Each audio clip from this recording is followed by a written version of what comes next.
Price Lord. இன்று கூட இளைஞர்களுக்கு பின்பற்றுவதற்கு இயேசு ஏன் ஒரு முன்மாதிரியாக இருக்கிறார் என்பதை பார்க்கலாம். லூக்கா 2:52 இயேசுவானவர் ஞானத்திலும் வளர்த்தியிலும் தேவ கிருபையிலும் மனுஷர் தயவிலும் அதிகமாக விருத்தி அடைந்தார் என்று குறிப்பிடப்பட்டிருக்கிறது. இதன் மூலமாக இயேசுவானவர் வாழ்க்கையில் எல்லா பகுதியை புறக்கணிக்காமல் சமநிலையான முறையில் வளர்ந்தார்.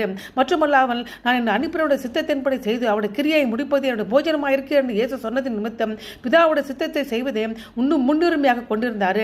இந்த 12 வயது தேவாலயத்தில் அமர்ந்து போதக நடுவில் உட்கார்ந்து அவர்களுடைய பேசுவாள் கேள்வி கேட்கும் கண்டு ஜனங்கள் கண்டு அவருடைய ஞானத்தை கண்டு ஆச்சரியப்பட்டார்கள். இதன் மூலமாக பிறரிடம் என்ன கேட்க வேண்டும், அவருக்கு என்ன பதில் கொடுக்க வேண்டும் நன்றாக இயேசு அறிந்திருந்தார். இயேசு தன்னுடைய பெற்றோரிடமிருந்து தச்சு வேலையை கற்றுக்கொண்டார். பெற்றோருக்கு கீழ்ப்படிந்தார். சிறுவன் இயேசு ஒரு பெரிய குடும்பத்தில் வெறுக்கப்பட்ட நகரத்தில் ஏழை பெற்றோரால் வளர்க்கப்பட்டார். யூத மதம் எப்பொழுதும் அல்லாத அளவுக்கு வீழ்ச்சி அடைந்திருந்தது. அப்பொழுது கூட பிதாவானவர் அவரை குறித்து இப்படியாக சாட்சி கொடுத்தார், நீருடைய நேசகுமாரன் உண்மையில் பிரியமா இருக்கிற என்றார். நம்முடைய வாழ்க்கை அப்படி இருப்பதாக